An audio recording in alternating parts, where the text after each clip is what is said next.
নমস্কার এভরিওয়ান, সবাইকে ওয়েলকাম করছি নতুন একটি রেসিপি দেখার জন্য। আশা করি যে যেখান থেকে ভিডিওটি দেখছেন সবাই সুস্থ আছেন এবং ভালো আছেন। আজকে ভিজা চালের গুঁড়ো দিয়ে একটা পাতা শেপের পিঠা রেসিপি নিয়ে আসলাম। এই পাতা শেপের পিঠাটা তৈরি করতে কোনো রকম ঝামেলা নেই। একবারে কম সময়ে অনেকগুলো পিঠা তৈরি করতে পারবেন। এই পিঠাটা খেতেও কিন্তু ভীষণ টেস্টি হবে আর পুরো বছর সংরক্ষণ করেও খাওয়া যাবে। এবার চলুন মূল রেসিপিতে যাওয়া যাক, আশা করি আপনাদের ভালো লাগবে। প্রথমে ১ বাটির মতো চালের গুঁড়ো ব্যবহার করলাম।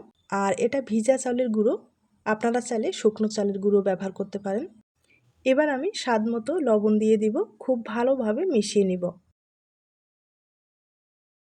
এখন এখানে জল দিয়ে একটা ডো তৈরি করে নিতে হবে। তবে নর্মাল জল ব্যবহার করা যাবে না, একবারে ফুটন্ত গরম জলটা ব্যবহার করব। সামান্য পরিমাণে জল দিয়ে দিতে হবে, কারণ এটা ভিজা চালের গুঁড়ো। তবে শুকনো চালের গুঁড়ো হলে জলের পরিমাণটা কিন্তু একটু বেশি লাগবে। আর আমি সামান্য পরিমাণে জলটা দিয়ে খুব ভালোভাবে ডোটা আমি তৈরি করে নেব। এই পিঠাটা যেহেতু সংরক্ষণ করতে হবে, সেক্ষেত্রে ডোটা কিন্তু খুব ভালোভাবে তৈরি করে নিতে হবে। আর আপনারা যদি এই পিঠাটা সাথে তৈরি করে সাথে খান, সেক্ষেত্রে নর্মাল যে আমরা ডোগুলো তৈরি করে থাকি, এভাবেই কিন্তু ডোগুলো তৈরি করে নিতে পারেন। আর এই পিঠাটা যেহেতু সংরক্ষণ করতে হবে, সম্পূর্ণ আলাদাভাবে ডোটা আমি তৈরি করে নেব। আর এইভাবে পিঠাগুলো যদি তৈরি করা হয়, পিঠাগুলো কোনো দিন নষ্ট হবে না বা ভেঙে যাওয়ার ভয় থাকবে না, পুরো বছর সংরক্ষণ করা যাবে। আর যখন খেতে ইচ্ছে করবে তখন কিন্তু কিছুটা পিঠা ভেজে আপনারা খেতে পারেন। ডোটা আমি তৈরি করে নিলাম। এখন যেটা করতে হবে, একটা ছিদ্রযুক্ত প্লেট নিলাম, সামান্য পরিমাণে একটু তেল লাগিয়ে নিলাম। এরপরে ডোটা আমি এই ছিদ্রযুক্ত প্লেটে ভালোভাবে ছড়িয়ে দেব।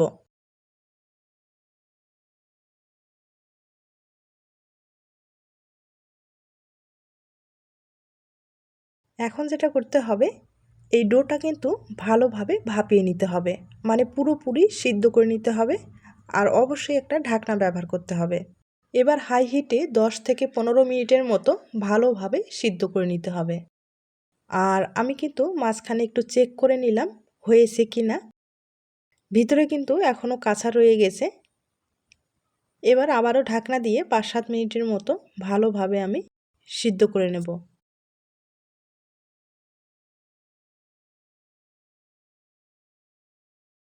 এবার কিন্তু ডোটা খুব ভালোভাবে সিদ্ধ হয়েছে, এখন তুলে নিতে হবে।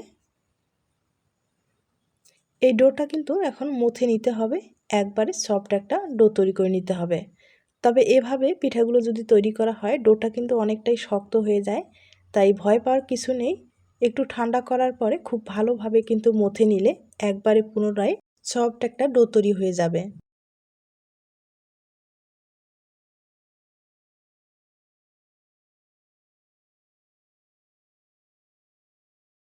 এবার আমি ডোটাকে খুব ভালোভাবে মথে নিব। আর অবশ্যই কিন্তু আমি আবারও বলছি, এভাবে যদি পিঠাগুলো আপনারা তৈরি করেন, পিঠাগুলো কোনো সময় নষ্ট হবে না এবং ভেঙে যাওয়ার যে একটা ভয় থাকে সেটাও হবে না। পুরো বছর সংরক্ষণ করে খাওয়া যাবে।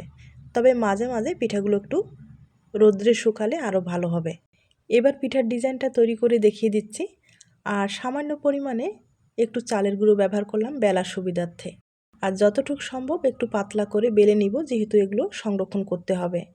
আর আমি আবারও বলছি, আপনারা যদি সাথে তৈরি করে সাথে খান, সেক্ষেত্রে একটু মোটা করতে পারেন পিঠাটা, তাহলে দেখতে ভালো লাগবে। আর এগুলো সংরক্ষণ করতে হবে, সেক্ষেত্রে কিন্তু পাতলা করেই তৈরি করে নিতে হবে। আমি একটা প্লাস্টিকের ঢাকনা দিয়ে গোল করে কেটে নিলাম। আর একটা খেজুরের কাঁটা দিয়ে 2 ভাগে ভাগ করে নেব, একটু ডিজাইন তৈরি করে। দেখতে পাচ্ছেন কত ইজিভাবে পাতা শেপের পিঠা তৈরি করা যায়। আর 2টা কিন্তু পিঠা তৈরি হয়ে গেল। একবারে সহজ পদ্ধতি। আর এই পদ্ধতিটা আমার মনে হয় কম বেশি সবাই পারবে। শুধু একটা প্লাস্টিকের ঢাকনা দিয়ে গোল করে কেটে নিতে হবে। আর খেজুরের কাঁটা অথবা একটা সুই দিয়ে আপনারা কিন্তু সামান্য পরিমাণে একটু ডিজাইন তৈরি করলেই 2টা পিঠা রেডি হয়ে যাবে। আর এই পিঠাগুলো তৈরি করতে কিন্তু বেশি সময় লাগে না, কম সময়ে আপনারা অনেকগুলো পিঠা তৈরি করতে পারবেন। এখন একটা শন দিয়ে মাঝখানের ডিজাইনটা আমি তৈরি করে নিচ্ছি, আর এগুলো কিন্তু একটু দেখেই বুঝে নিতে হবে। আর এভাবে যদি পিঠাগুলো তৈরি করা হয়, তাহলে একটা পিঠাও আঁকাবাঁকা হবে না, প্রত্যেকটা পিঠাই কিন্তু সমান হবে এবং দেখতে খুব ভালো লাগবে।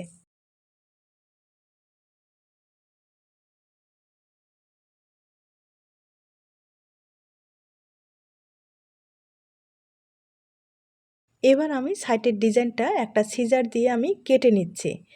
আর এভাবে যদি পিঠাটা তৈরি করা যায়, পিঠাটা শুকার পরে ডিজাইনটা কিন্তু আরও ফুটে উঠবে। আর পিঠাটা পরিপূর্ণভাবে একটা পাতা শেপের মতোই কিন্তু পিঠাটা দেখতে লাগবে। আপনারা চাইলে ট্রাই করতে পারেন।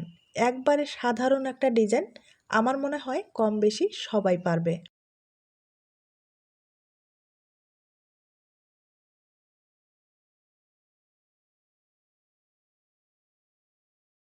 আমি একইভাবে অনেকগুলো পিঠাই তৈরি করে নিলাম। আর অফ ক্যামেরায় কিছুটা ডোয়ে কিন্তু একটু ফুড কালার ব্যবহার করলাম, তাহলে পিঠাটা দেখতে কিন্তু ভালো লাগবে। আপনারা চাইলে কিন্তু স্কিপ করতে পারেন, অথবা আপনাদের পছন্দ মতো হালকা একটু কালার দিয়ে পিঠাগুলো বানিয়ে নিতে পারেন। এখন এই পিঠাগুলো রোদ্রে শুকাতে হবে, আর রোদ্রে শুকার পরেই আমি আপনাদের দেখিয়ে দিচ্ছি। আমি পিঠাগুলো রোদ্রে শুকিয়ে নিলাম, দেখতেই পারছেন শুকানোর পরে ডিজাইনটা কিন্তু আরও ফুটে উঠছে। আর এভাবে আপনারা দীর্ঘদিন পর্যন্ত সংরক্ষণ করতে পারবেন।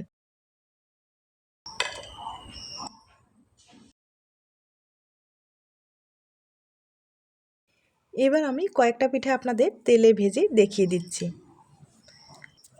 আর এই পিঠাগুলো যেহেতু শুকনো পিঠা, ভাজতে বেশি সময় লাগবে না, হালকা আছে ভেজে নিতে হবে। আর একবারে মুচমুচে করে ভেজে নিতে হবে।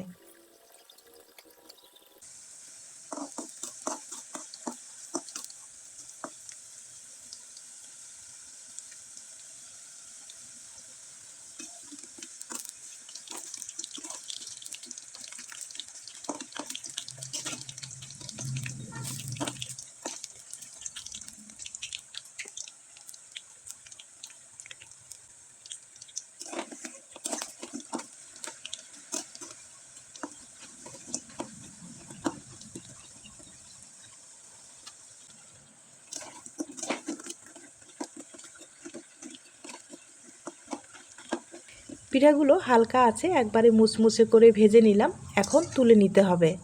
আর এভাবে পিঠাটা খেতে কিন্তু ভীষণ ভালো লাগবে, আপনারা চাইলে ট্রাই করতে পারেন। এখন আপনাদের পরিবেশন করে দেখিয়ে দিচ্ছি। তার আগে ছোট্ট একটা রিকোয়েস্ট থাকবে, পিঠার এই রেসিপিটি আপনাদের কাছে যদি ভালো লেগে থাকে বা আপনার কোনো উপকারে আসতে পারে, তাহলে একটা লাইক দিতে পারেন। আর দেখতে পাচ্ছেন পিঠাগুলো ভাজানোর পরে কতটা সুন্দর হয়েছে, একবারে কিন্তু মুচমুচে হয়েছে।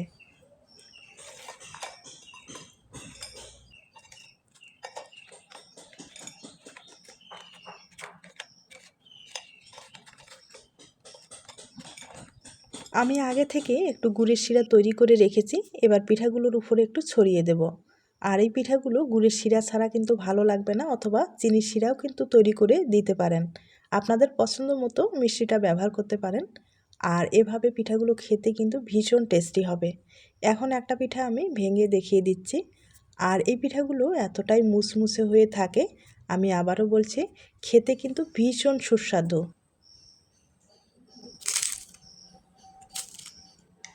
দেখতে পাচ্ছেন পিঠাগুলো কতটা মুচমুচে হয়েছে। তাইলে আজ এই পর্যন্ত, নতুন কোনো রেসিপির সাথে আবার দেখা হবে। আর নতুন রেসিপির জন্য সবাইকে আমন্ত্রণ রইল। সবাই ভালো থাকবেন এবং সুস্থ থাকবেন।